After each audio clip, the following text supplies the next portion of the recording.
So, welcome to this week's episode of It's All Fun and Games, the official Gamezo podcast. I am Dan, the head writer at Gamezo, as well as one of your hosts. And this week, as always, I am joined by soon to be the greatest Valorant player on the planet, Ross. I Ross, don't know how are about you? that one. I don't know about that one.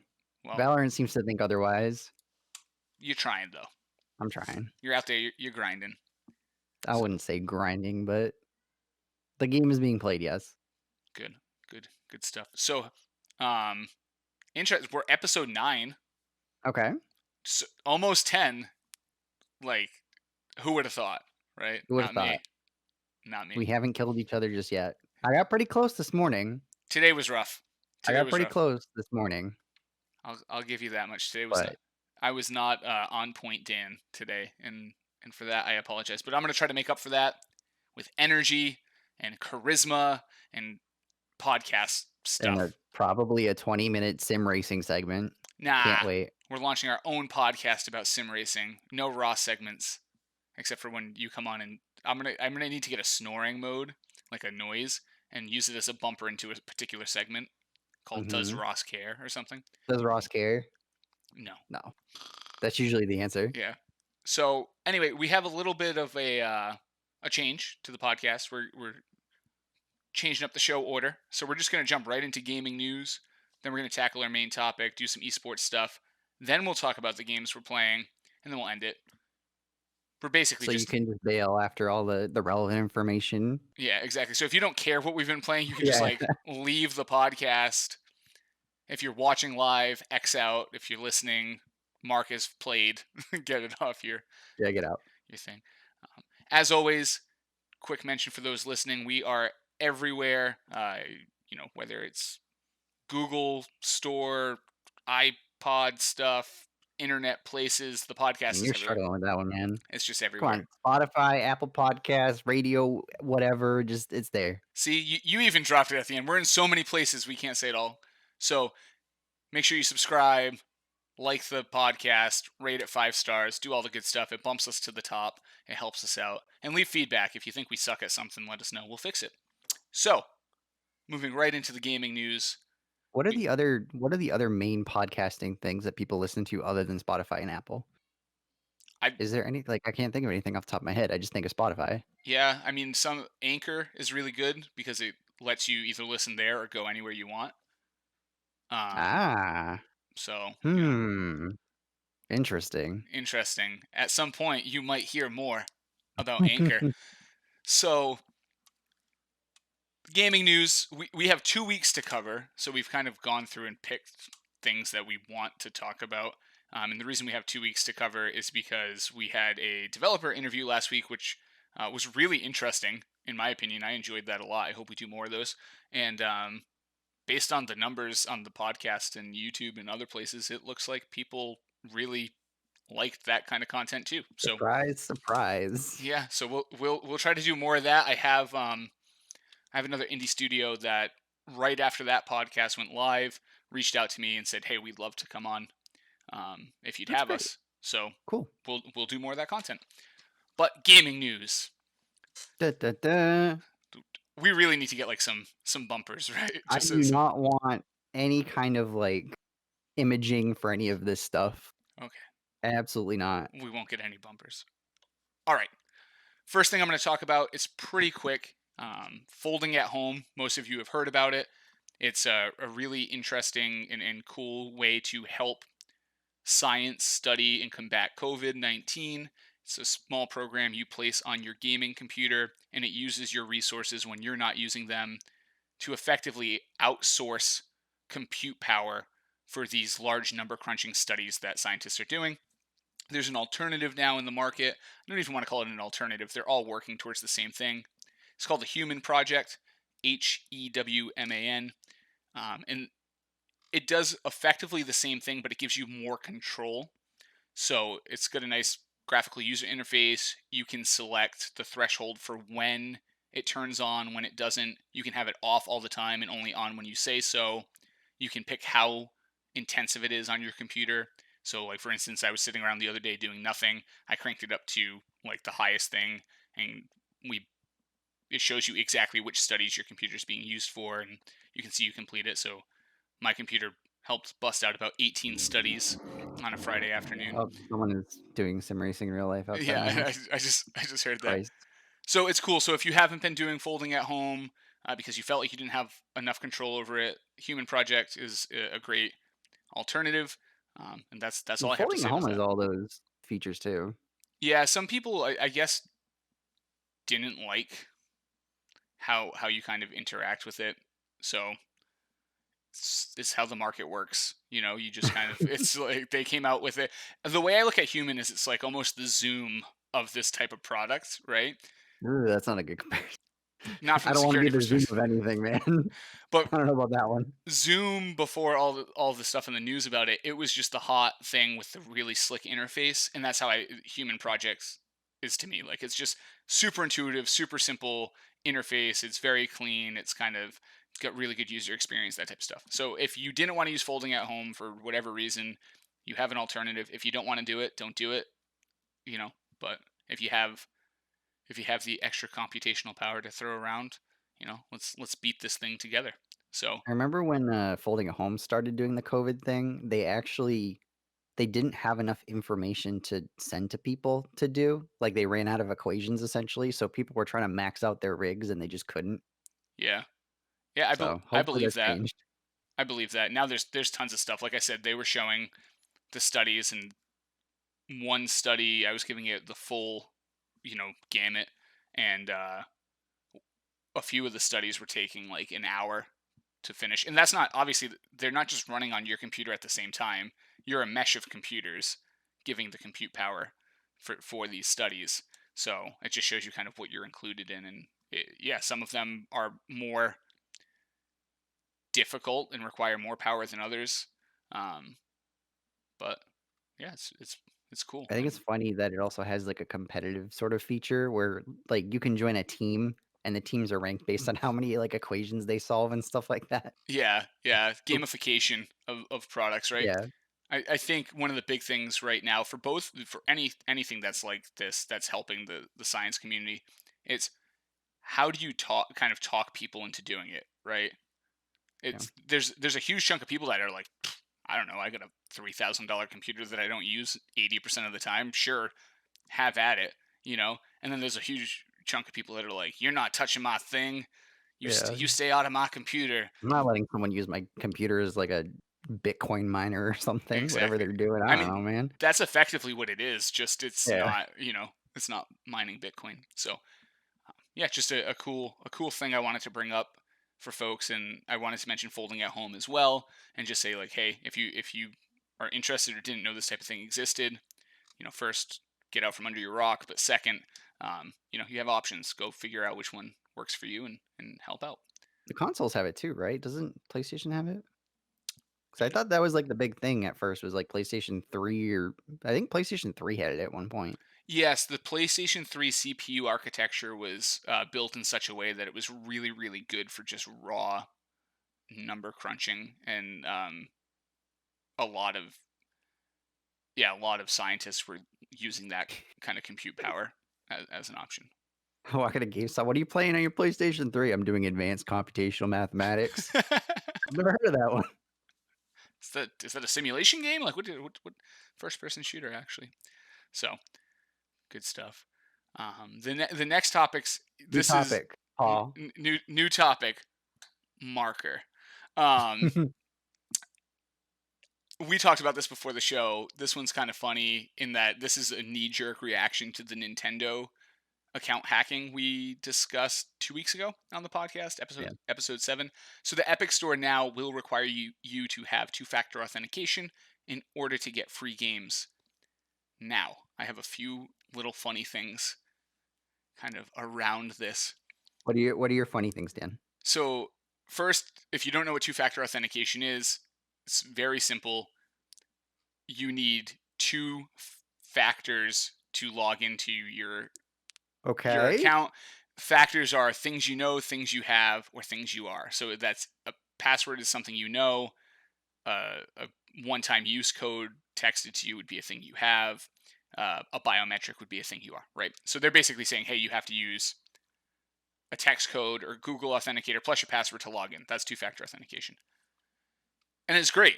It's an awesome security feature. You should put two-factor authentication or multi-factor authentication on literally everything you can. But what's funny about this is about a year ago, I'd have to look up the time. Epic Store actually ended up in the news, um, at least in the cybersecurity news, because there was like a bypass to their multi-factor authentication. Uh-oh. Yeah, so it was very social engineering themed, but it was kind of it was out there. So it's not the end all be all. You can get past multi-factor authentication or two-factor authentication, but I think it's a really good thing to enforce it in that way because a lot of people like the Epic Store for the free games. So enforcing them to have tighter security in order to receive those is a very nice way to kind of get some accounts to turn that on. But like I said, just turn it on anyway for everything. Yeah, makes It's the sense. easiest way. I mean, some people still have their password being someone's name 123. Absolutely, that's me using it everywhere on every account. Every I account. I say that because we have a friend who accidentally typed his password in Discord like a week ago, and it was his wife's name 123, Yep. and he mixed it up by putting an exclamation mark somewhere in there. Yeah, elite speak, baby. Get There it he go. goes. Get it going. Get it going.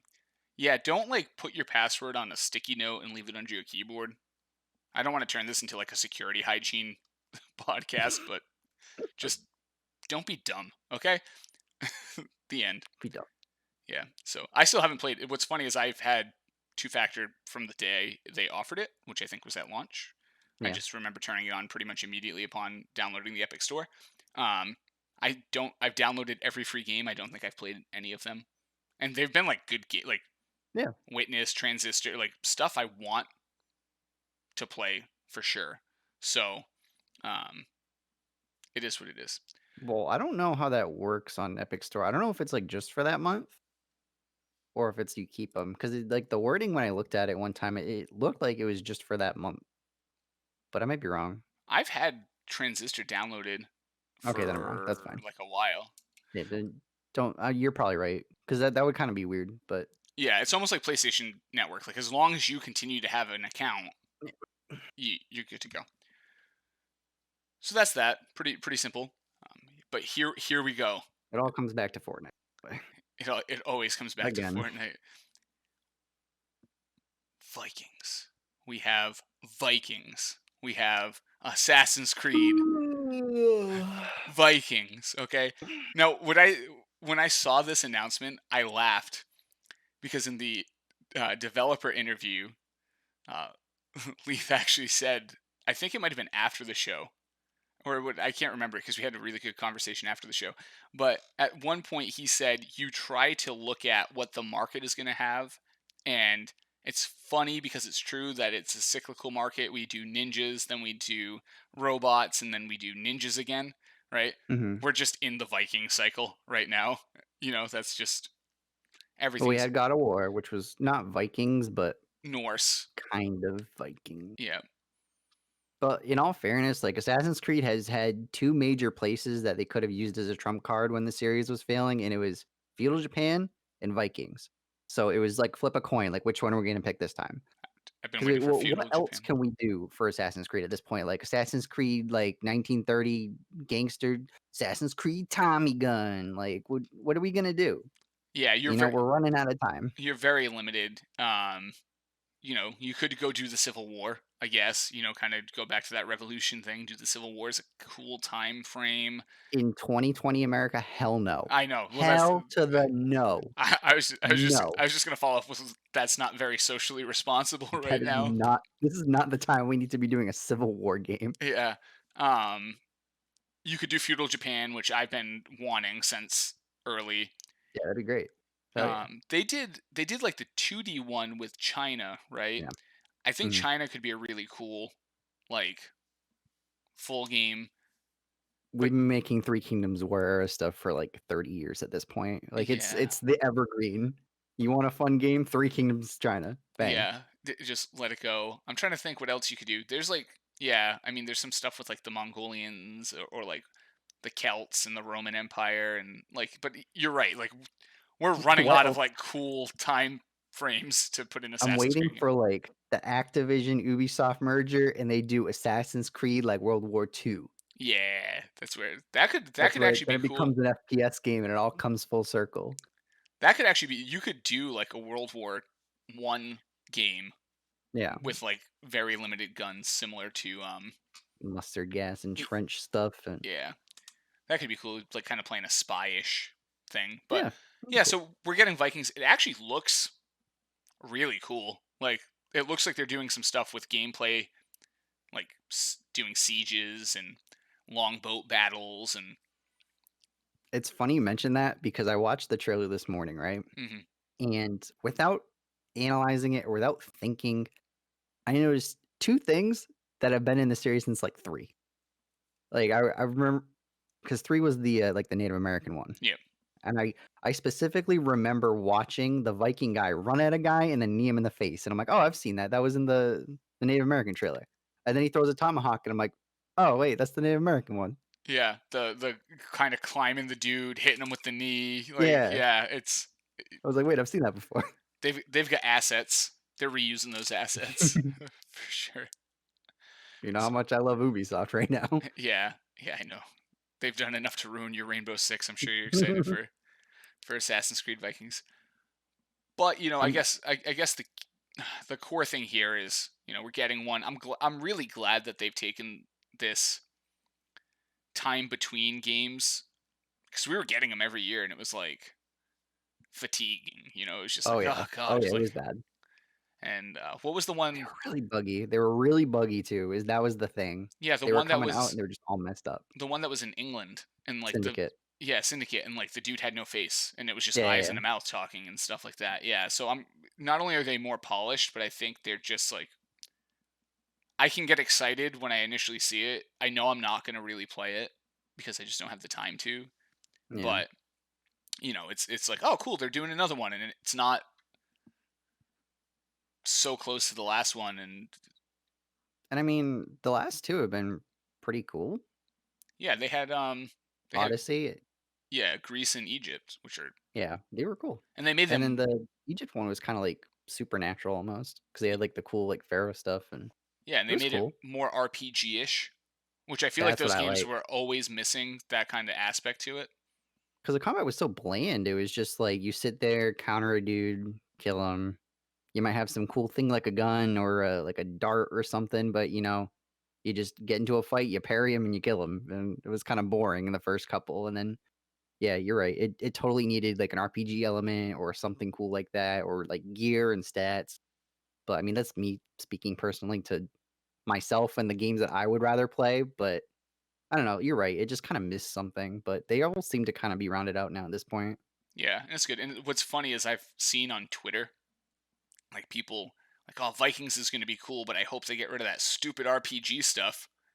I was like, what? Damn. Yeah, I was like, damn, man. Like, when it, See, what do I know? I but don't when know they anything. first brought the RPG stuff in, the overwhelming consensus was like, ah, oh, this is that thing it was missing. Yeah. But gaming, gamers, fans of games, I mean, I haven't played one since like Black Flag. yeah. I was gonna say whenever it was on, we were working at GameStop. It was on sale on Black Friday, and I could drive a ship. That was the one I played last. So Yeah. I think it was Black Flag. Yeah, it was. Yeah, because it was one of the, like, 3 PS4 launch games, so you're like, "Oh, it's either this or Killzone, man. Yep. Might as well play it." Might as well. But Might as well. technically, I've played the Egypt Assassin's Creed because my Ubisoft account got hacked because I was not using two-factor authentication, and some man in United Arab Emirates stole my account, renamed my account to Prince Amal Jahir something, um, Jesus. platinumed the Egypt I forget the name of the Egypt Assassin's Creed, but, like, he platinumed the game on Uplay, got me a bunch of Uplay coins, and then when I got my account back, I used those Uplay coins to get, like, 50% off at the Uplay store and, like, got a hoodie, so it all worked out. It was like a symbiotic relationship. Like, he got to play Assassin's Creed, and I got, like, 50% off a hoodie, it was sweet. That is like maybe the greatest story of getting hacked of all time. Yeah, everyone wins, it's great. I'm gonna give like a kind of funny. It's not funny, but it's a hacking story. Um, So one of our writers, David, it was Origins, by the way, to loop Yeah, back, okay. Origins. Um, one of our writers, David, had his account hacked, his YouTube account hacked, Oh and god. it's been the whole thing's been just an absolute nightmare. It took him like 6 months to get YouTube and Google to do something about it, and then eventually the hacker like gave him the account back. And what it turns out is they were using his YouTube account to launder money from like those buy us gift card type scams. So they Oh, were my favorite. basically, yeah, so they were like using YouTube gift cards and money towards the account and then change the account payout information to get the account to pay out, and they laundered like over $1,000 through his account, which is not a symbiotic relationship, but was just like No. a really interesting situation. Like they took over this account and then used it to launder money. So interesting stuff. Hopefully he doesn't mind 'Cause that there's the guy that on quick. Twitch who plays with all those people, and he's funny to watch. Oh, really? Yeah, his name's, Kit Boga, I think, and he basically calls all these people, like, you know how you get a robocall and they're like, "Please call this number to, like, fix your problem?" Hmm. He calls them with, like, a voice changer of, like, an old lady, and he'll be like, "How do I do my account?" And, like, he codes an entire bank's, like, website and architecture and gives them, like, a fake bank. So, he downloads, like, Teams or something and shares his screen with these people in India, and and he'll be like, "Look, here's my bank," and, like, the bank account will show, like, $10,000 or something in this account, but it's all stuff he's coded in. Oh, that's So awesome. he'll be like, "Okay, I'm transferring money to you. What's your routing number?" and stuff like that. And then, like, he'll give him the fake routing number, and it'll just show, like, fake money coming in and out.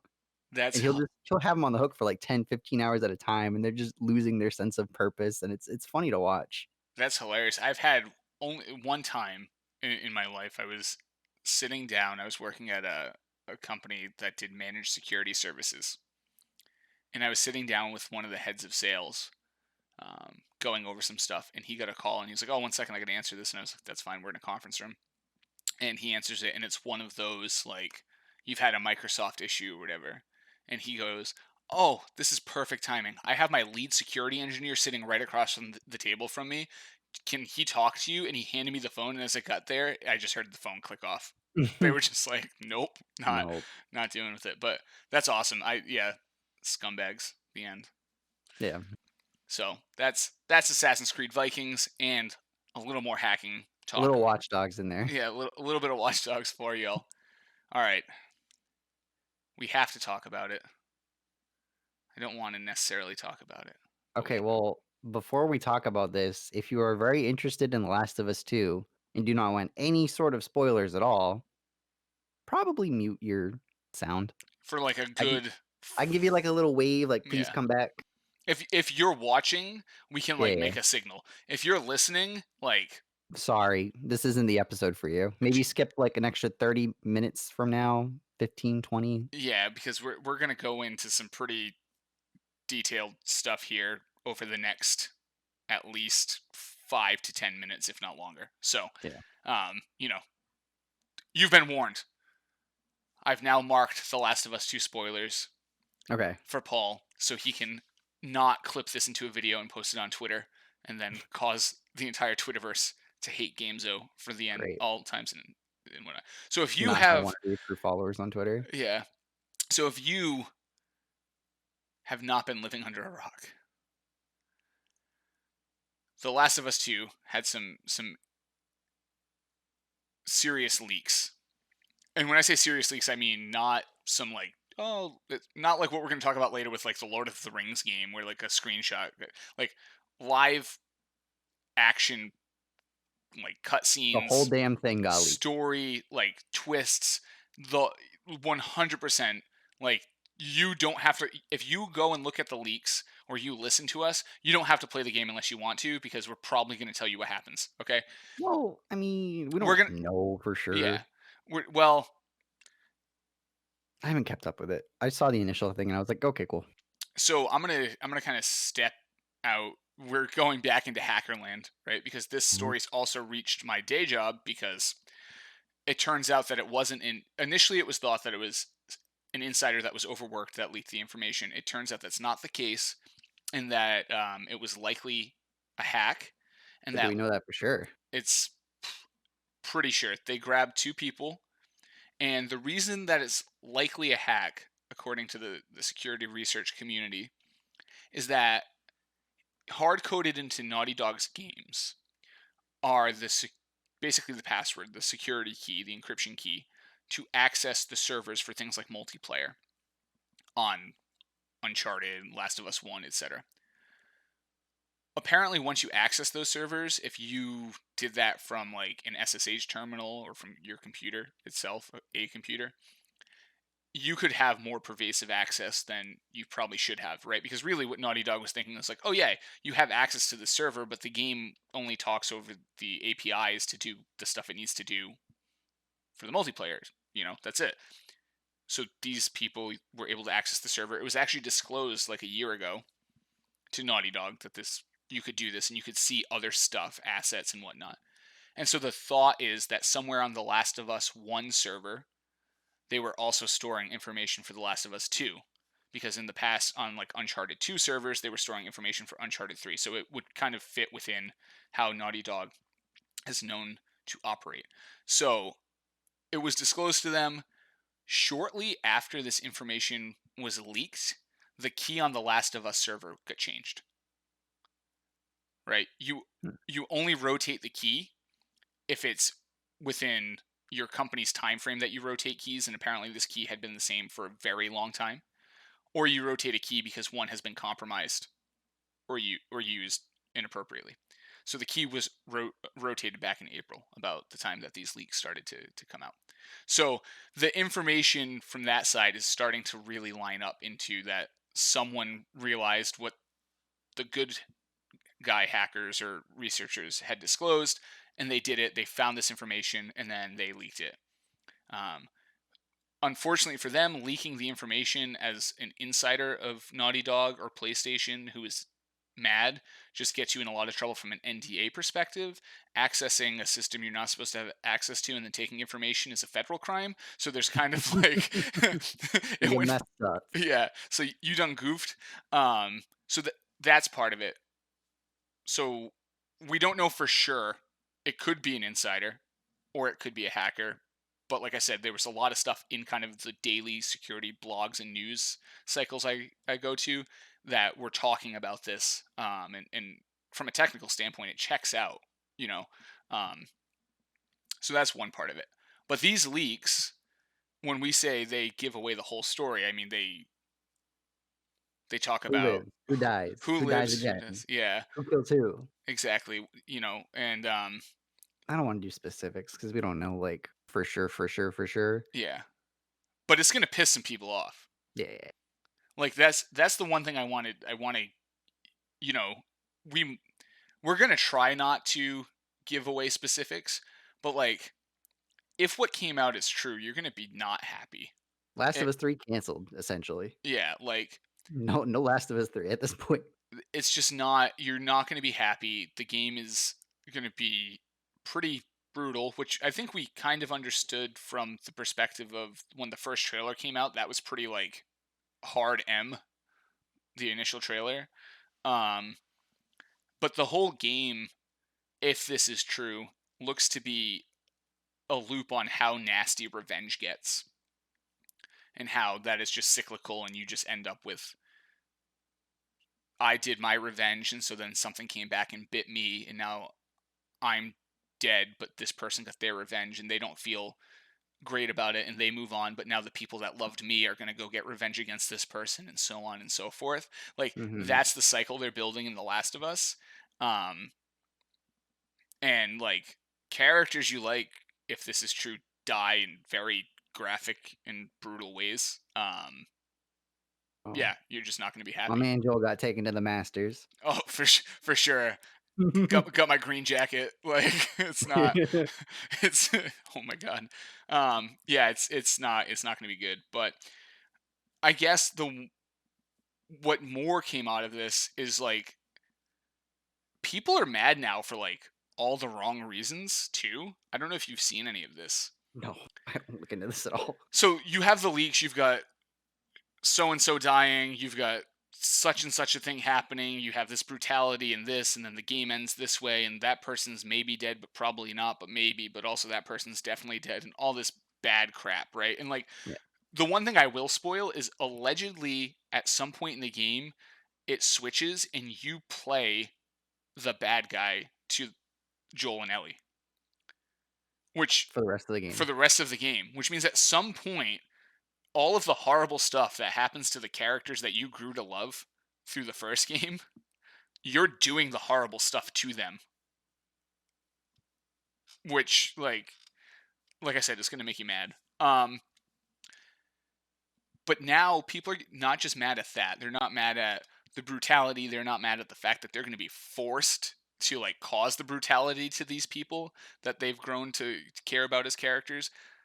They're mad because allegedly the character who's the bad guy is transgender, and they're white knighting Uh-oh. this fact like pretty hard. And there's basically two camps. There's the camp of like, oh, why do we have to make the transgender person the bad guy? Which I can kind of see that argument. Like I get that. And then Was there's a this whole confirmed that this person is actually no. trans? This is a kind of a thing. People are Well, getting. why are we I having this know. I know. I conversation? know. So people are getting mad based on rumors from based on the leaks, and I think that's wild. But what's really wild is there's a group of people that are legitimately mad at this game because there are no hot women in it. They're like, why all the girls look butch? This is stupid. And it's like, Okay. why are you playing the game? So, but that's caused you have these kind of people white knighting the potential transgender character being the bad guy, now openly arguing with the people online that are like, why are there no boobies in my game? And there's like this whole war happening over that stuff while no one's talking about the brutality or the fact that you're forced. It's the most wild. You know what this is? This is I hate video gamers, Dan. I hate them. I hate them all. Like, why? Why? this Who is a whole cares? this is a whole thing. This is Jill's skirt 2.0. That's what this Yes. is. This is Jill's This is skirt 2.0. literally every single time we have this conversation. There's always like the weird people that are just like, why don't I have the boobies in my game? Why can't I see up this girl's skirt? How come they gave her a shorts instead of like panties? Like, come on, man. This is people just, they're not staying true to the series, and this is censorship. And it's like, bro, what are you doing? I get so mad when I see this stuff. And it's like, I hate it, man. Me too. I hate it. I hate it. I hate it. I hate it. I hate gamers. Yeah. The term for them is capital G gamers. It's like them capital G gamers. The I capital G gamers, get them out of here.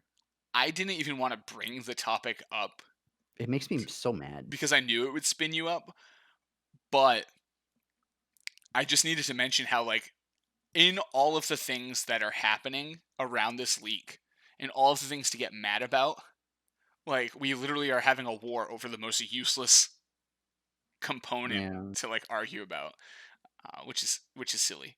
So I don't know. I'm not gonna play the game because I know what happens, and I'm just like not really down with having to be the person that does that to the characters I liked from the first game. I'm So not playing the game because I gotta kill dogs. I ain't doing that I'm shit. I'm, I'm gonna pass. Hell no. But so that's the Last of Us 2 leaks. They're out there. If you want them, you can find them. If you care about the game, I would avoid them. Actually, the guys from Bomb Shelter Games who who were talking with to come on the podcast for another developer interview, they were like, "Hope you avoided those Last of Us 2 spoilers." I was like, "I ran at those things face first." I was Oh, like, I was looking. I always do that. Whenever there's leaks, whenever there's like Star Wars leaks or leaks for anything, I'm always like, okay, where do I find these leaks? "Yeah." And it's always hard to find the leaks. Like people are always, I was browsing Twitter and I just unsuspecting someone drove by and was like, "Here's Star Wars leaks!" Ah! And then like I go looking for them, I can't find them. Like the same. They'll be like, "Man, everything got spoiled for me and such," and I'm like, "How?" No, I want to see. And like then, like you said, then you go like hunting the dark web. You got to pay Yeah, some guy like 1/18th of a Bitcoin to get the link, but these people exactly. are all having it like pop up on their, I don't know. I don't know, Ross, but that's The Last of Us. I don't know, but like I said, there was a tweet by like a Naughty Dog employee, and he was just, yeah. So in Last of Us 2, there's gonna be dogs, and each dog is gonna have an owner, and then when you kill the dogs, you get to hear the owner call out for them sadly, but they don't come back. And then, like, every NPC has a name. So, Nate is over there calling for his dog, "Hey, Spike! Spike, where are you, buddy?" But you killed Spike because Spike just ran at you randomly and tried to kill you, so you stabbed him in the face. That's the saddest shit And I've I'm ever like, heard. "I hate Western writing so much, man." I know. That's why JRPGs are the greatest. I know, man. But, no, just Last of Us 2 in a nutshell, it just seems like it almost feels like Mortal Kombat, but Mortal Kombat goes to college and, like, gets a little bit more intelligent.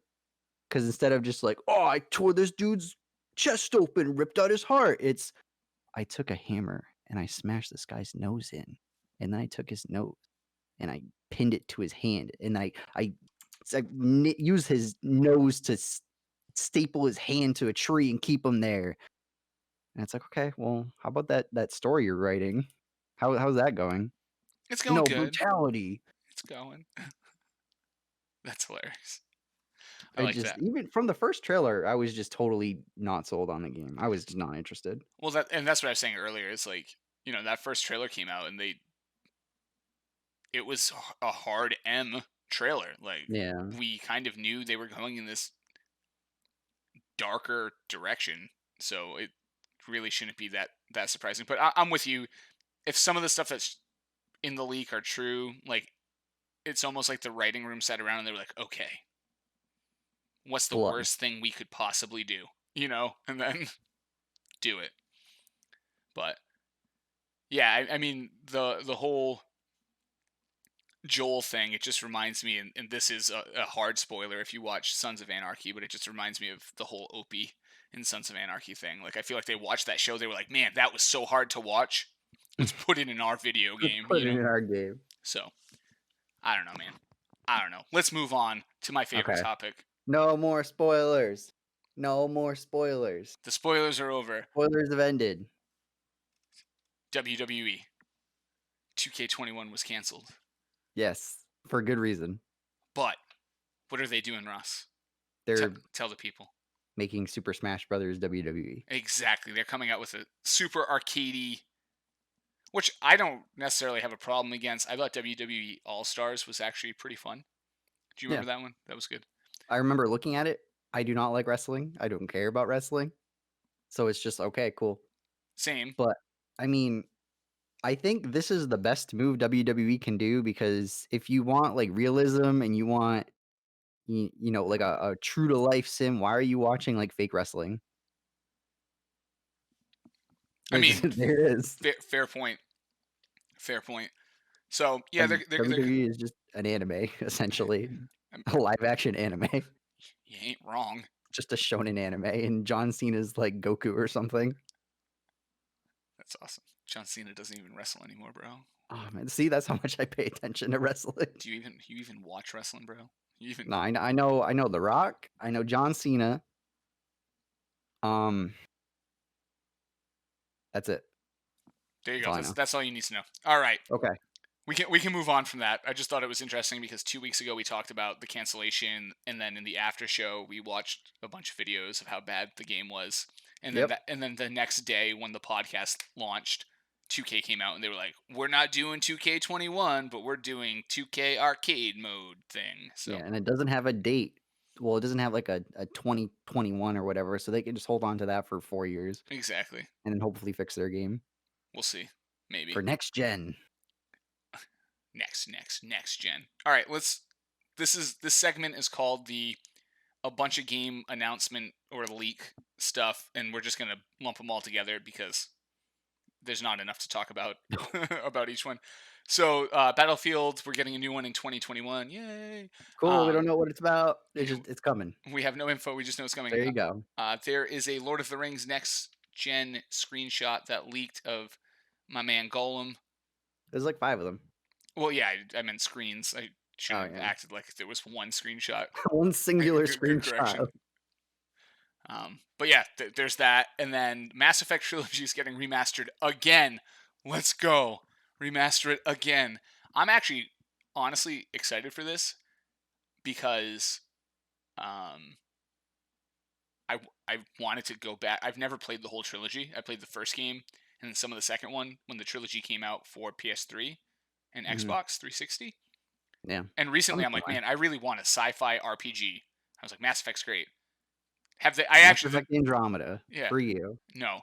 So what's fun? What's funny is like, no joke. Three or so months ago, I was sitting around wanting to buy some kind of sci-fi game that was like a sci-fi RPG, and I was like, they must have ported that or remastered that to PS4 already, right? And like I was like, no, they haven't. Come on, like, but we're getting it. So It's on Origin. yeah, I don't. You can download Origin and get Mass Effect Trilogy or whatever for Origin. I try to avoid Origin Then you can play Apex Legends. wherever possible. Which brings us to our next point: Apex Legends. Is it? Oh, wow, Yeah, I did that perfectly. yeah. Look at that. Look at you. Apex Legends is getting a PVE quest mode. Yay! Yeah, there's a so season 5 starts on the 12th, which I think is Tuesday. Yeah, yeah. Yeah, so new character, okay. New technically not a new map because it's the first map, but they did the Fortnite thing and destroyed half of it and was like, "Ooh, we're coming back." Because season 3 and 4, I think, went to a newer map, and for season 4, they, like, destroyed half of it, and now season 5, they're going back to the old map, but they destroyed half of it. Hey man, Cool. use the assets you have. Damn. But I don't know, PvE mode in a battle royale, It'll be okay. interesting. I wonder what other game has done that before. Hmm. Fortnite. Hmm. It all comes back to Fortnite. Always, always, never stops. But the new character's cool. Like I don't think they've announced anything officially, but apparently she can just see items through walls and stuff like that. So she can be like, "Oh, I need a helmet. Let me hit my button or whatever and look for all helmets in the area." And then she can see like, "Oh, this building has like a blue helmet, whatever." Nice. Yeah. That's actually a pretty unique skill and good for battle royale, right? So Yeah. they're thinking with their wrinkly brain, Russ. Their wrinkly brain, not their smooth brain. And look at that, you actually covered an esports topic at the same time. Lobo. There. Now we've come full circle on it. We don't have to Loba. Loba. Now we don't Loba is the female version okay. of Loba. There we go. Now we don't have to and I will like I rushed with the show notes so bad that I threw this in here as an agent for Valorant because there's so much Valorant crap in the esports section. I was just like, and so for Valorant, and this for Valorant, and this for Valorant, and then Ross had to correct me before the show. He was like, "Dude, you didn't even remotely try here. You screwed that up." So that's why there's two of us. Mhm. That's why there's two of us. The beard and the brain. You know what I mean? So, um, anyway, we can move on to the main topic. We were initially going to when I had the initial list and I was thinking about stuff yesterday. There was so much news that just all comes back to Xbox Series X. Like that's just what it is what it is. So we're just going to talk about Xbox Series X because we had a bunch of games announced, we had an event, we had feedback about the event, we learned about their whole um, how they're going to handle upgrading games and the whole thing, right? So there's just a bunch of stuff around it. So we're just going to Great. talk about Xbox Series X, the desktop that they're turning into a console. You remember when Alienware tried to do that? No. You know, Alienware had a PC that had a controller, and then Yeah, that they. was the joke. I don't Oh, remember okay. any of I thought you. I was like, dude, we sold them at one point. it. Um, but yeah, the Alienware tried to do this, and it was a good concept. I thought to try to get people like into PC gaming, but at the end of the day, it's still PC gaming, so you might as well get a real full powered PC and just PC game instead of trying to like meet halfway. But Yeah. anyway, so which part of Xbox Series X do you want to talk about first? So, how about that trailer? Well, not trailer, but like they did the video, which was the collection of all the trailers, and it was like gameplay trailer Mm. for all these Xbox One games, and it was just the cinematic trailer for stuff. Yeah, the best tweet I saw was someone was like Xbox promised us games, games, games, and they gave us game. Game, yep. like just singular. Because yeah, they did that. They had this big push for this event, this showcase. They were going to show all these games and all this stuff, and then it was just trailer after trailer after trailer for games, and people were uh, less than impressed. I just uh, like I'm still scarred from the last console generation of just all these really, really, really, really, really cool E3 videos that are supposed to wow us and get us hype and pre-order now and all this stuff, and then the game comes out and it's just nothing close to it. And we do these case studies on, oh, here was the E3 trailer. Here's this part in the actual game of the E3 trailer. Here's how they're different. Look at the downscaling. Look at all this stuff. Look at all these features that got gutted. And it's just I'm at the point now where when I see these things, I just don't care. Like show me people get mad because they don't show gameplay because of this very reason. And we see these trailers and it's okay, okay, this trailer's cool. It looks cool. You know, graphics are okay. I mean, you can't really do graphics better really than what we're doing right now. It's what are you gonna do? You know? And again, where's the gameplay? I want to see the HUD. I want to see the actual in-game what's happening. How do I do this? What's combat like? These are the things I care about. I don't care about, oh, here's this catchy song and oh, here's the trailer of the ship going through the asteroid and I'm doing these scripted things and it's just I don't care. Show me the gameplay. It's that Yeah, simple. and I think you nailed that portion, right? Because what you're really, I mean, what you're really watching is just like a really good CGI movie. Yeah.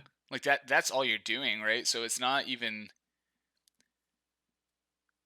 This is it's why Final Fantasy VII Remake's so good because the CGI movie is the the game. game. Yeah. It's one of the first, for sure, it's one of the first games I've ever looked at where I was like, "Oh That's crap." why Naughty Dog games are good because it's the game. Yeah. Yeah, Uncharted, you're right, like Last of Us. R- Yeah, I'm just so they're all mad really about good. these things. But yeah, that's all it was. It was basically a super flashy trailer list. And look, they had, I did some coverage on Dirt 5 because there was some history there where basically a few days ago they had come out with a letter to fans and were like, "Hey, the Dirt Rally 2, like it's end of life basically, and we're looking forward to working on new stuff and whatever that may be. We're still going to support this game. It has a great esports scene, blah blah blah. But we're moving on to our next big project. Oh, by the way, we're going to be announcing it soon." I was like, "Oh, well, clearly they're going to announce it at the Xbox thing." So there was kind of a story around that game because Codemasters had this whole lead in and whatnot. And like to the credit of that game, at least the whole trailer is done in engine, but in engine running on a $10,000 computer can look a lot different than in engine Yeah, running on the that Xbox Series that's the X. thing. Then they run these on like a souped up PC, and then the console because they're scared because they know the game's just not good on a console, and it's just not good on console architecture. So they bust out like a Linus Tech Tips super custom built like computer that was $20,000, and they wheel it over on the E3 stage, and their stupid little gameplay demo freezes halfway through the the whole thing, and they're like, "Oh well, you know, it's just in the early stages. We'll fix it." And then it gets downscaled on console, and it looks like garbage. And then they gut half the features, and it's just this is why people are like E3 should die. Yeah, I mean, I think yeah, it's this big rush, and there's I forget the name of the documentary, but there's a really good documentary about um, what's that? What's the game? It's an Ubisoft game with the swords. For Honor, For Honor, thank you. It's about the guy that like conceptualized that game and was basically the project lead on that game.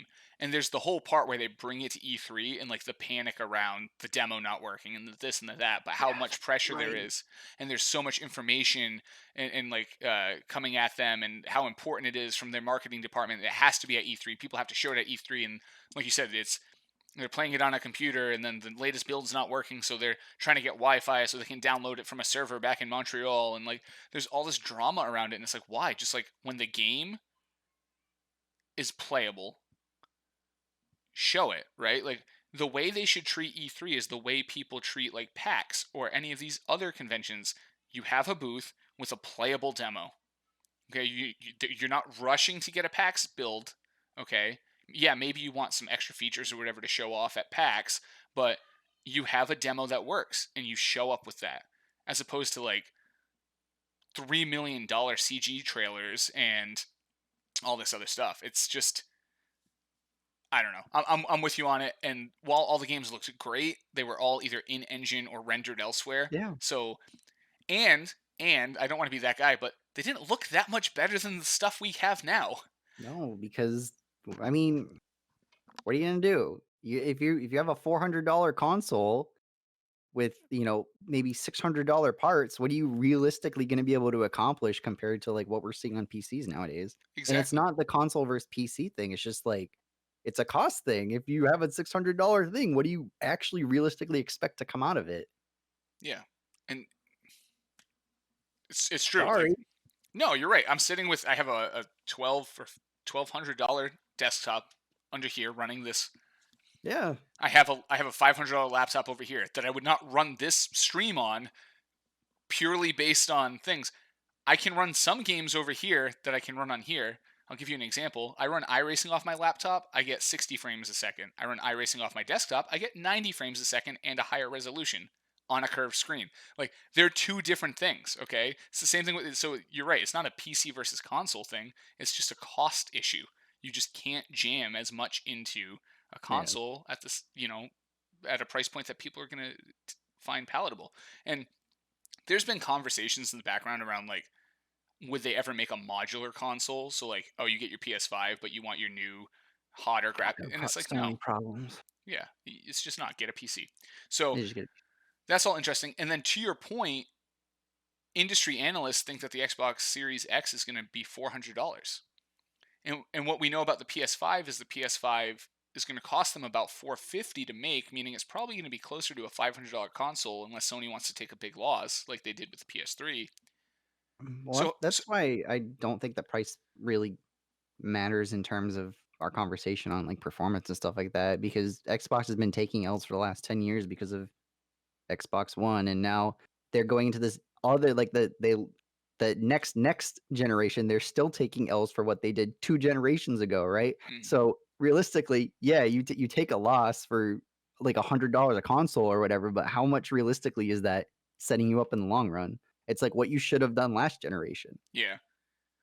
Yeah, but and I was just pointing that out because, like, let's say they're not taking a loss, like what? Let's say they're breaking even. Like, what? And look, there's economy of scale here and whatnot, right? Like when you buy 20 million, Nvidia graphics cards, you get a break on them, yeah, But how much are you really getting in there? And that was like one of the, to loop this back, that was one of the big talking points I saw all over social media as well, was like, they don't look that good. Now, a lot of that has to do with, we're not going like last generation. We went from 1080 to 4K, right? So there was this immediate resolution like bump. We went, the FPS, you know, was up in that's only with specific consoles. with, yeah, with certain things. Um, so we had some of these jumps, and the power increase was huge. The power increase from what's there today to the next generation isn't that huge, isn't as big as the jump from the last generation. And then the other thing is, and what people kind of need to realize, is the games at the end of PS3 and Xbox 360 lifecycle did look pretty much as good as the launch Yeah. games on the current generation. It's just developer studios find their tips and tricks and they get really optimized and efficient with using what's available on the console they're developing for, and then they have to relearn and through the next life cycle to do that. So the games you're going to see at the end of the Xbox Series X are going to look incredible in comparison to the games that we're seeing today. So I think people need, that's kind of my like, tamper your expectations, whatever. It's Yeah. not a big deal if they don't look the way you feel like they should look, To you know? that point, I remember playing Killzone, I think it was either 2 or 3. I wanna say it was 2 because I was playing through the trilogy because PS4 was coming out. And I remember playing Killzone 2 and going through the initial level and thinking to myself, "Wow, this looks like a PS4 game," and this was like a mid-stage of life cycle PS3 game. Hmm. And I hate to break it to these game companies, but we really don't care about how good your game looks after like, it's diminishing returns after a certain point. It's like, I want it to look like the Naughty Dogs games or like Final Fantasy VII Remake, and, like, in that once you get to that area, that's pretty much like the pinnacle of what we really want, and then after that, every little bit more, it's like, "Okay, yeah, cool. It looks great," you know? "It looks great, looks great, looks great," but, I mean, what we really want is we want these games to load quicker, which the consoles are gonna do. We want, the games to actually be robust and filled with, features and gameplay time and not just like a 3-hour tech demo for your ray tracing that you just like your shiny new toy. So I can't wait to see this first Xbox exclusive knack or whatever they put on there, and it's just all ray tracing everywhere. You walk into this room, ray tracing, rays here, rays there, rays everywhere. Look at the ray tracing we have on our new card that we put into our console. And it's like, okay, but game kind of sucks. Meanwhile, the Xbox Series X is like with the fans because Yeah. it's like, please, please, I'm not meant to do this much ray tracing. It's an added feature. It's not a necessity. Yeah. Please stop. So, um, so yeah, it was the thing was the whole event was a little lackluster. We didn't get as much gameplay as we could, but we did get two two things I think that were really interesting. Smart delivery, which is their methodology of basically saying like if you buy this game for not the They learned Xbox their Series lesson, X, when you upgrade to Xbox Series X, you will get the optimized version. You get to you buy it once, except for EA, except for EA because EA is where their game stupid. is probably gonna be the same, and it's just gonna be like a weird looking port. Yeah, well, actually, funny you mentioned that because I wanted to talk about some of the games they announced, but I'm looking at the Madden 21 from EA, and that is a smart delivery game. Look at that. Yes, but it's a smart delivery game that you have to buy for Xbox One within a certain time frame, and then you have to redeem it on the other console within a certain time Oh, frame. geez, so EA's doing the EA Yeah, so, thing. like, all the other Okay. games are like, "Yeah, you buy it, you're good," but EA is like, "Okay, well, you have to buy it within this date, and then you have to redeem it within this date." And to their fairness, I mean, you have to buy the original version before, like, December, and then redeem it on the next console before March, so it's just assuming that you're gonna buy it, like, around Christmas time, Yeah, that's which not is fair, terrible. but still, like, why do you have to do this? Why do you have to be the one guy every single time? Damn you, EA. It's always EA. Yeah, it's the worst. And then the other thing is they did show some cool looking games, some stuff that we knew, Madden. We had Assassin's Creed Valhalla. You know, games that okay, we expect it. And it's important to note that just because they showed these games at this event doesn't make them Xbox exclusive. They might not even have a deal necessarily with Xbox to do anything special with the game. It just whatever marketing deals were They struck. just showed up and were like, "Hey, we're kinda short on content. Do you have, like, a trailer you can throw in here with us? Exactly. Can you But do us a solid?" we did get some cool stuff. I mentioned Dirt 5 getting Mhm. announced was cool. A lot of people are really big on that game. Second. Jesus, Extinction? Extinction. Yeah, I thought we were getting a new Turok for a minute. Like legit, I was like, "Yo, Yeah. are we going like?" So that looks cool. You're shooting up dinosaurs, which is pretty cool. That game Medium looks wicked scary. Scary. Like Not a Ross game, that's also not a unfortunately. Dan game. We'll let Tom play that one and report back. Um, Yeah. but that No, I that live looks really good. alone. Like, I don't wanna deal with no nightmares or times are tough, man. Someone walking down the hall at 3 a.m. after you Yeah, played no, not that, for me. just not a good one. Um, Vampire the Masquerade Bloodlines 2. That's actually really interesting, honestly, because that's such a cult favorite game that people still play that to this day, and, like, the modding community is so robust with that game, and it's so loved within their little cult that now that they're finally getting a second one, I think it's pretty cool. 'Cause I've watched tons of videos on it, and it seems like a neat game. Yeah, an interesting flavor, but you're right. It's pretty. That is pretty cool. Another game that's kind of in the same vein is we're getting a new Yakuza. Oh, those games are great. I love those Those games games, are great. and people. I feel like people either like really love them or don't, and that's another one where it's got like a really strong community around it. So, Yakuza Like a Dragon is coming out. Smart delivery. Thank you, Sega. Oh, Uh, okay. um, Bright Memory Infinite. It They ha- dude, it's so funny that I was watching that trailer and then I saw Bright Memory again, and it's made by one guy in China. That is not like we what? is that something yeah, that Bright Memory game is made by one singular dude in China, I had no right? idea. So you have, like, this huge Xbox Series X trailer, and, like, this is the flagship introduction of your new console and the games, and then somewhere in there is a game that one dude in China is just making, like, in his house. That's crazy. Good for that guy because the game actually looks Yeah, it looks really great, good. but, So you know, good, good for him. This is like his opus. His that's to go back to the last podcast where we were talking to Lee, and he's like, he wanted to just kinda advertise more made by 2 guys. Please keep that in mind when you're playing the game. I feel like they should just have made by one guy in China in his house. Please keep that in mind.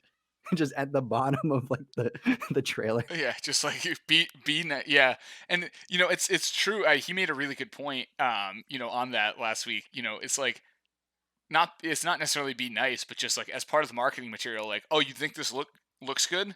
Like, it's made by one dude in China, but also at the same time, when you're 4 hours in and the game's over, remember, in the marketing we told you Yeah. it was made by one guy in China. So that's pretty cool. And then there was the one, what it's not in front of me. I meant to write it down. I sent you um a Discord about it. Scarlet something. Oh, the anime game? Yeah, that's Yeah. that's an us game. That looked too Well, cool. I don't know. It looked cool. It looked cool. It's They like an again, it was a trailer. yeah, but It it's like it they're these dope anime people and they're yeah. doing combat stuff and they're part of like a psychic squad and like Okay. I'm in. Like that's all I need to know for now. Okay. For now, I'm in. That's a cool game. Now, again, with the trailer, there was the chorus game, but that was, like, announced, like, probably 2, 3 weeks ago anyways, so it's just we already knew that one. Yeah. Yeah, it was underwhelming. Like I said, there was some cool stuff. I thought I really like Medium for me. That was like the game that I was like, whoa, like Yeah, isn't a Silent Hill guy working on that? I think so. I think so. I It think I remember looks seeing something about that. that one looks like super scary, really good. Um, yeah, so I think those are good. Anything else on Xbox Series X you wanted to chat about? I think we covered it. Like it was a little disappointing. Lots of trailers, few cool games. Price point's going to be about 400, and then the smart delivery is actually a really It's smart just system. again, I wanna stress that they screwed themselves so badly last generation that at this point, Microsoft is doing damn near everything right. Game Pass is awesome. Like, the Game Pass in itself is just great. It's so much better than PlayStation Now. As someone who has only ever owned Sony consoles, just Microsoft is doing absolutely everything right in terms of that stuff. But no one cares anymore because Xbox One and Kinect. Yeah, I mean they jacked up the last generation so poorly that it's just like you said, it's just gonna follow them for such a long time. So, um, Yeah. but yeah, I mean, I'm glad they listened. I think PS5 is poised to start out of the gate hot, but again, that's just based on what you just said. It's based on perception from the last generation or the Mhm. one before it. So, um, And it just kinda goes back to, like, us talking about how games shouldn't be $60 anymore. It's just like these consoles, like, you pay $400 for them. What do you expect realistically? mhm. Yeah, I mean, it's just you have to have good expectations. Yeah. And I might, honestly, I might grab both. Oh, yeah. Like No, for sure. I usually just grab one, but this generation's looking really good. They're looking I think Xbox has learned, Microsoft has learned. And I was having this conversation with my brother-in-law today when he popped by to say Happy Mother's Day. Oh, by the way, we're like halfway through this podcast. Happy Mother's Day to any moms listening. Um, my mom listens. She'll hear this. She'll be like, "Why wasn't it up front?" But Damn. we were talking about the next gen consoles, and he was like, "What do you think I should do? Do you think I should get a Series X or What a do you think I should PS5? Like, do? whatever." And I was like, "Look, man, wherever your friends are playing, play those games." I was like, "My friends all play on PC. I can buy whatever I want for a console. Like, if I want one, both, neither, Stadia, like I can do whatever I want. Yeah, It's because I know I come to this thing and I play games with you guys. Um, and that's allegedly. s- not anymore. I hate you guys. Mhm. So yeah. So anyway, that is Xbox Series X. We get to now move on to the ever juicy esports scene. Esports, esports, Dun, esports. dun, dun. I'm gonna I'm gonna Esports, I'm gonna esports. have someone make like really bad vocal bumpers that are just Yeah. like daytime radio, like real bad. Yeah, It's time for sports. exactly, Coming exactly. live for you FM the Fan, Houston. It's Dan and Ross here to talk about esports. It's the best. Du-du-du-du-du-du. I'm gonna go back to the recording and just clip that audio, and then I'm gonna play it every time we go into esports. Yeah. So we're gonna start. Well, do you want to start off with this super juicy Vancouver one, or do you want to wait on that? I don't is it really super It's juicy? pretty I juicy. don't think it's that. Okay, we'll Well, start with it. okay, So the go for Vancouver it. Titans dropped their entire roster, and then like Mhm. immediately signed a new roster. Mhm. That means they hated everybody, Not quite. and they had a whole new team ready. All right, that's my take. Ross, give the actual information. That's my take. AKA, I didn't look this up, and I know nothing, and I hope that Ross looks something up. I let Ross look up all the esports section. Yeah. Okay. So, Vancouver Titans. Do you know who is the ownership team for the Vancouver Titans? No, the only thing I know about them is that they are in the Overwatch League. Okay. Luminosity Gaming, Okay. who we talked about previously about essentially being a bad organization. Surprise, are doing bad organization things again in another game. So this team is so well, I don't want to say they're irrelevant because they're the runners up last season. But when I first brought this up to Dan, I called them the Vancouver Giants, which is actually like an AHL team. And that's how much I care about Overwatch. Um, AHL being minor league hockey, by the way. Yeah, so Vancouver Titans. the- So they're like Overwatch League. Most of these teams, a lot of their players are Korean. And they brought a bunch of Korean players over to Vancouver. Luminosity did Luminosity things where they don't really, I don't want to say care about their players because that's mean, but like they weren't really good at communicating. They didn't really, there's talks about them not getting paid appropriately, and that's all alleged stuff. So I'm not going to obviously report on that. But so when COVID happened, all these Korean players had to go back home, which doesn't work out very well for Overwatch League because when they moved to online, they have they group the teams based on like their region and stuff like that. So obviously, Vancouver being like a North America area, they were playing like Philadelphia Fusion, Boston Uprising, and stuff like that. So now half of their players are in Korea. So they tried to shift them into the Asian bracket. So they were playing like Shanghai and like all those like that area teams, and it wasn't working because half the teams were kind of in a weird situation. It was just a mess. So they started by dropping one player, and everyone kind of knew what was happening. So like they were just getting pressured on social media. Like, we know you're dropping everyone. Just say that you're dropping everyone. So a week went by. They dropped the rest of the team, and like you said, they picked up a random contenders roster where half of the players were underage, and another guy they couldn't keep on the team because he had a history of just treating women poorly. Oh no. So, which is classic, capital G gamers. Um, And then 2 days later, they got smoked in Overwatch League by Washington, which is, like, one of the worst teams.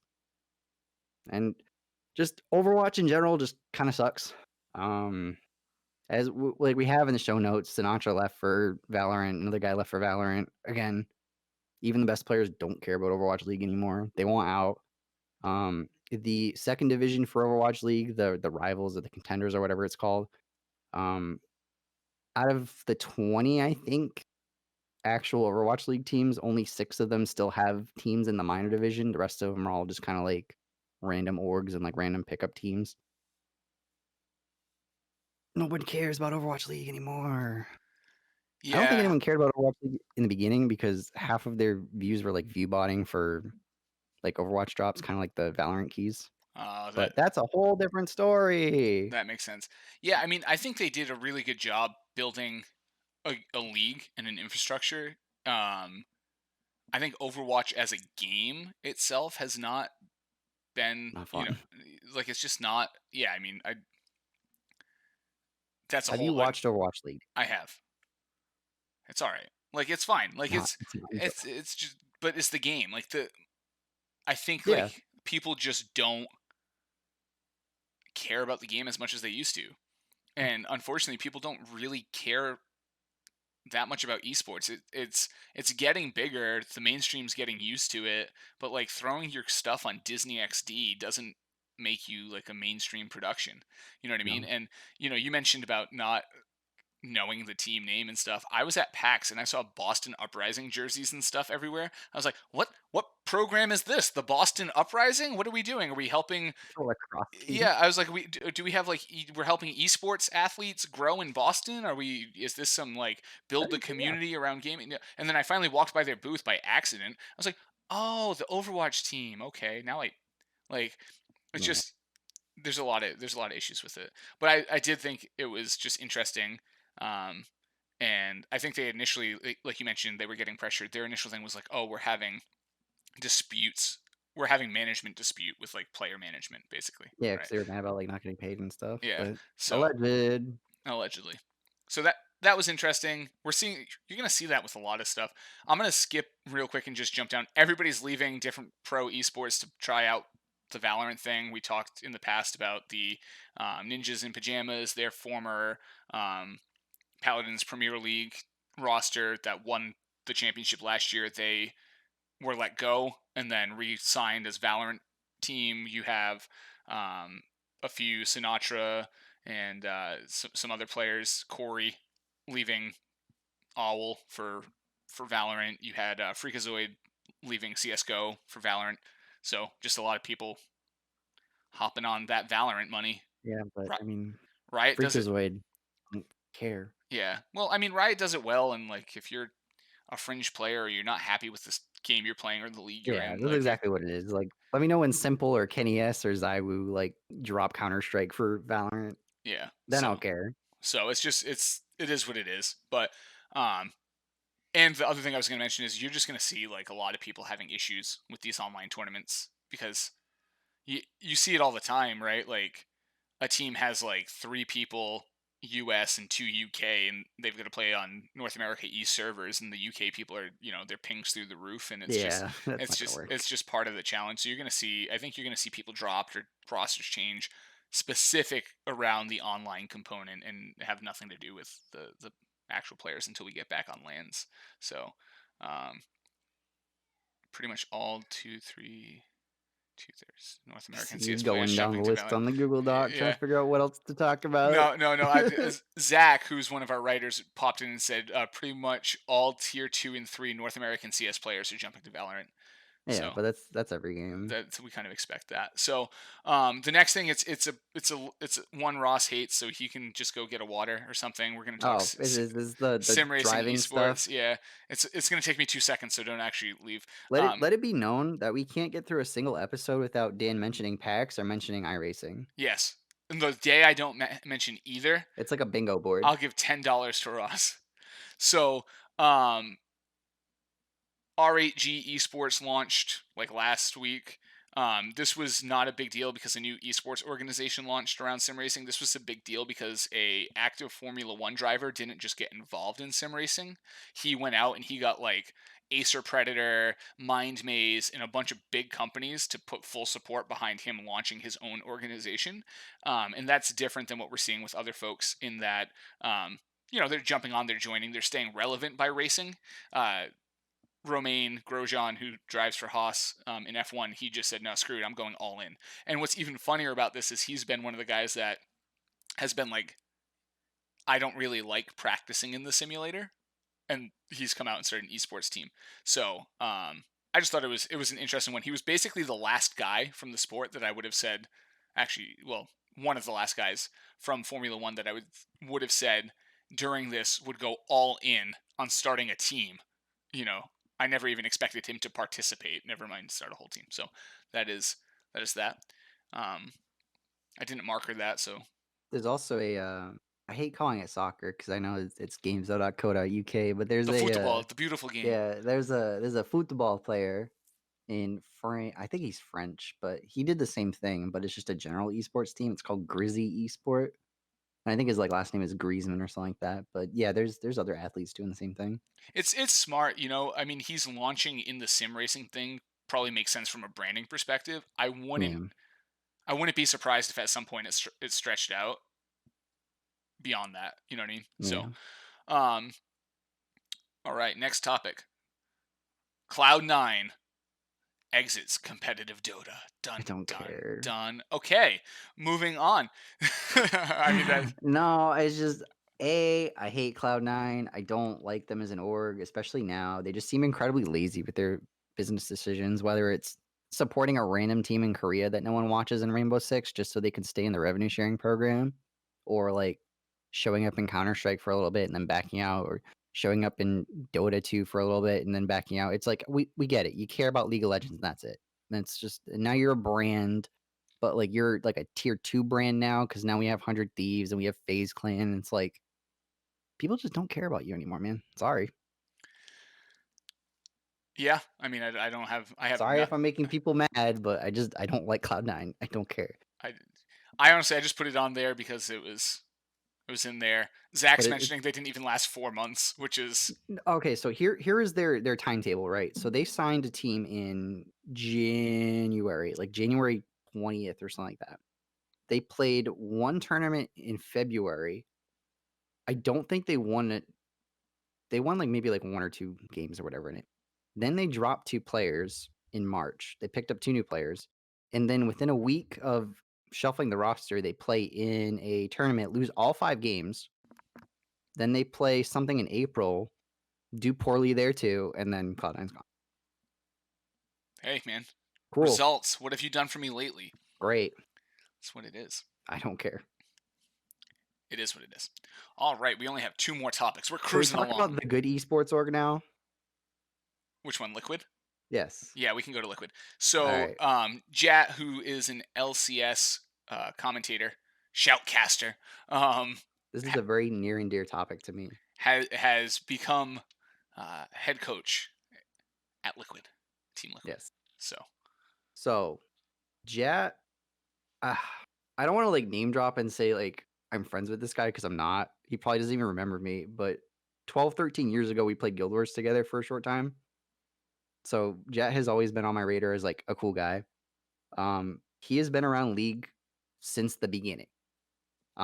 He kinda came to fame one time, I forget who they played, but he was on a team called Rock Solid, and he played this character, Udyr, who was, like, a jungler, and he, like, the character was, like, okay, but he wasn't, like, flashy.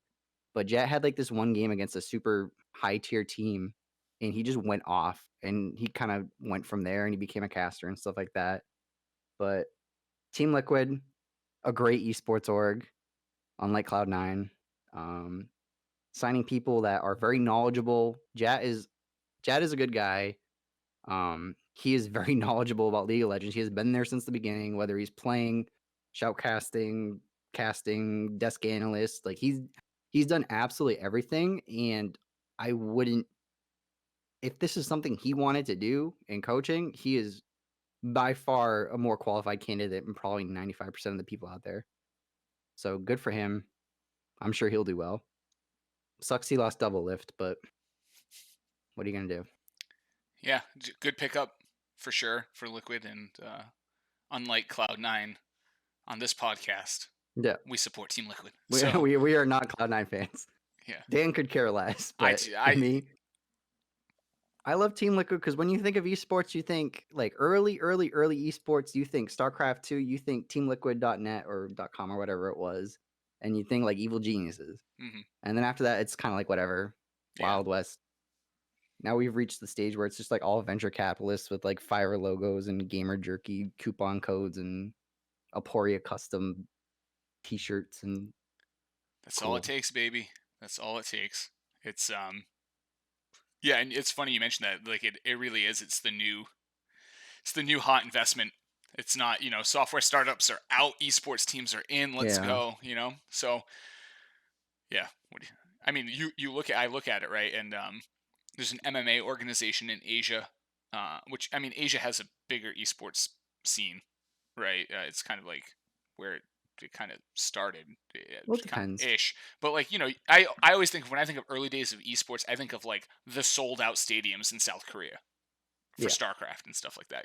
for So StarCraft. you're right. It depends on the game, but I always think back to that. Mm. And there's actually an MMA organization called One Fighting Championship, um, and now they recently launched before like COVID and everything happened. They announced one esports series, right? And the guy who runs that organization is famous for basically One FC is not a profitable venture, but he is excellent at continuing to grow the brand and the reach of the organization through taking on funding from venture capitalists. So it's just funny that you mentioned that because it's like he came out this year with like a three-pronged approach. He was like, we're doing more shows in Asia, we're doing our first show in America, and we have one esports. Like, boom, we took our venture capital money, our millions of dollars, and Ugh. this is what we're doing. um, and to be fair to them, they put on good shows. It's just it is what it is. MMA is not a profitable business. VC is such a dirty word, Yeah. man. I hate hearing that. So yeah, I mean it is what it is. So, but good for Team Liquid. All right, the last topic on the day. We have a code of conduct for Valorant. It's here. The community No, is it's not not going to here. the community. I mean, it's not here, but the community is not going to be dog. All right, Riot's part of the Fair Play Alliance. We're gonna build strong community. We're going to track and share our learnings across 160 other organizations through this Fair Play Alliance, and we're going to figure out how we can promote fair play on our game. And honestly, my favorite quote about this entire thing is the following. It's actually highlighted in the article on Gamezo. I pulled it up so I got it right. Truth be told, more robust communities are not only better from a moral perspective, but they also attract and retain more players, and that means more presence, faster growth, and definitely more happiness to everyone. And that first part is the part that like really caught me. More robust communities are not only better from a moral perspective, right? That's the nicest way I've ever heard of. Like people want to play games where everyone's not dicks. Like that's Yeah. really what I got from that. So Okay, Daniel, I apologize oh for what no, I'm about to do, oh no. but like if you're Riot Games and you've had lawsuits levied against you by your own employees that you ignore because your CEO is essentially a 16-year-old child, yeah, you can move out of the frame. This code of conduct, okay, let it be known if you are making a game, if you are making an online game, your code of conduct to me is as important as anti cheat or something to that nature. Because for someone who will go into a game by themselves and, solo queue as it's called, I 9 times out of 10, I have a much worse time playing against just like rude people, just 12-year-old kids who, still think South Park is cool, and just if you're generally a bad person, that's gonna make my game experience a lot worse than someone who's, like, aimbotting, because the prevalence of someone who is hacking or, using whatever, it's a lot less than someone who's just gonna go into a game and just be like a jerk, and it's awful. This needs to be installed from the beginning. You need to stamp this stuff out immediately. This is as important as someone cheating because me playing this game and me having just a bad experience with bad teammates, and like I don't care if you're bad. I don't care if you're bad or good, but if you're like a jerk to literally your entire team, if you're a jerk to the other team, if you're just making my experience worse, I don't want to play your game. And I'm thick skinned. I don't care if someone calls me a slur or something or whatever. I don't care. But at the end of the day, like I'm not gonna want to play the game because I want people that are gonna work with me, that are gonna have, call outs or someone who's gonna be like, okay, well, this round, let's go here. But instead, I have people who be like, hey, loser, why don't you stop throwing? Man, what, God, you're baiting me all the time. Why don't we just, man, I'm just gonna throw the game. And it's just, you see that a lot more than someone who's hacking, is what I'm trying to get at. And people don't, like, this just isn't important to people. And I think this came out because there was like a viral video going around of this woman playing and just she just got tormented by her team and they were just doing the get in the kitchen, all that stuff. And that needs to go away immediately. Like someone with that needs to be gone. And if you're going to say all these things and if you're going to do the we hear you thing about, oh, a community is so important, you need to curate that from the start at the very beginning. You need to stamp these people out immediately because it's only going to get worse when your game gets popular or even more popular and more people play. And then all the people from other games that are just generally bad people are going to come in and then you're going to have them. And then you're going to have the people that you could have stamped out a year ago, but you didn't. And now your game's worse. Be nice to people. It's not hard. It makes me so mad because I love playing Siege, but the game is miserable to play if you're playing by yourself because the general people that play the game in solo queue are just bad people. Be Yeah. good. It's not hard. It makes Yeah. me so mad. No, I agree with you. I'm thick skinned too, but like I hate that my initial reaction upon entering a brand new game in solo queue is to turn off any of the voice chat features, like in-game voice chat. Just like I don't want to hear people. I don't want to deal with it. Like I'm just gonna. I don't want to be. I don't even want to talk to them. Like Yeah. that shouldn't be my first reaction until until I find out that the community is not toxic. I just don't want to be part of it, right? Like, and you just go and you play the game, and then whatever. And it is super frustrating, and it's a whole. We can go down a whole rabbit hole here, but it's like a whole group of people that um I always like to say it. You'll say a whole lot more to me if I can't put my hands on you than you would if I could, right? And unfortunately, the internet has bred people who are very comfortable with that fact, Yeah. the anonymity factor, and just the ability to say whatever.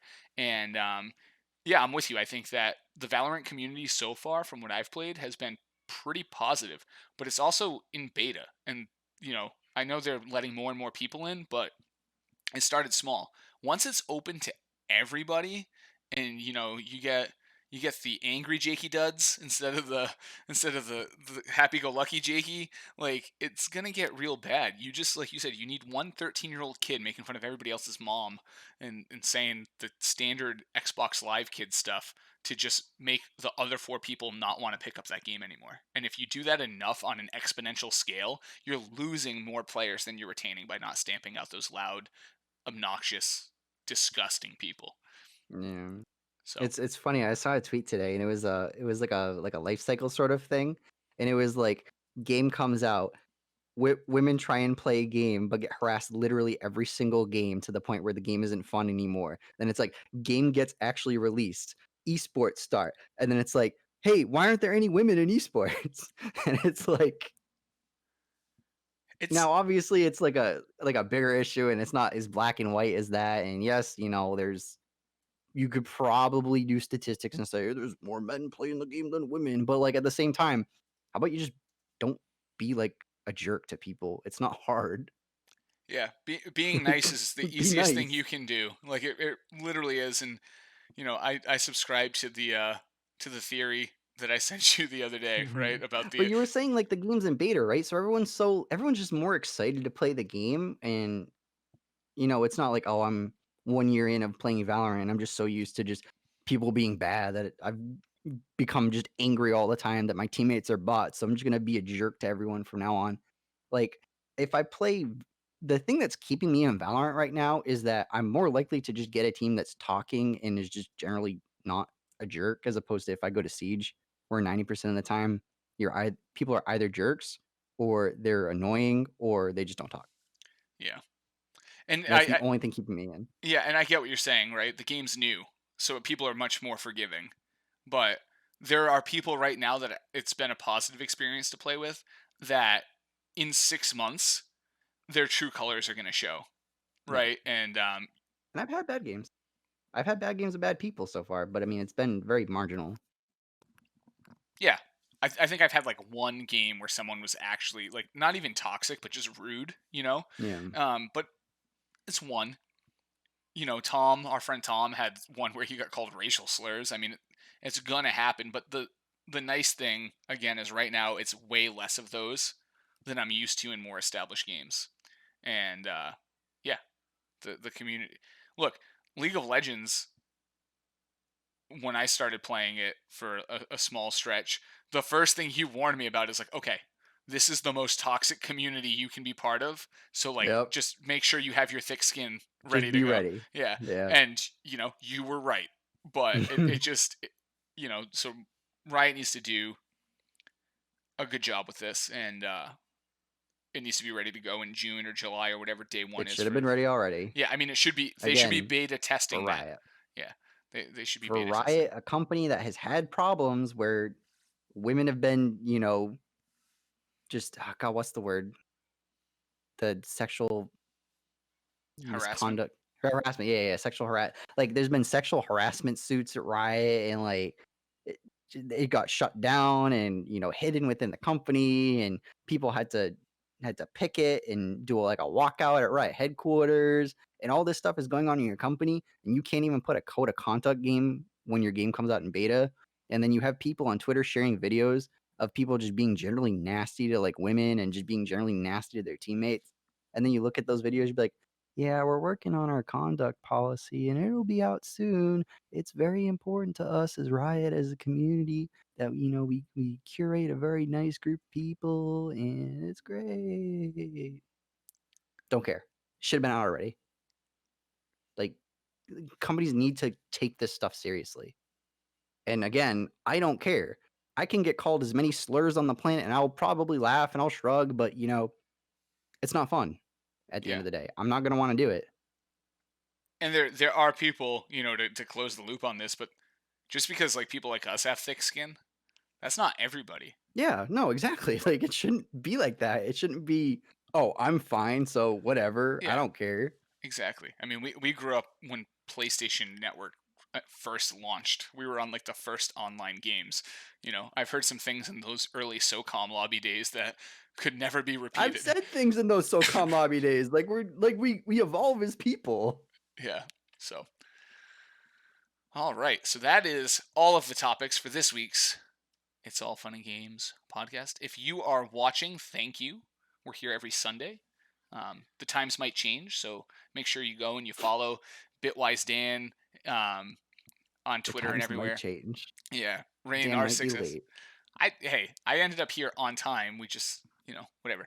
Rain R6S on Twitter for Ross. Gamezo GG on Twitter for Gamezo, and gamezo.co.uk is our website.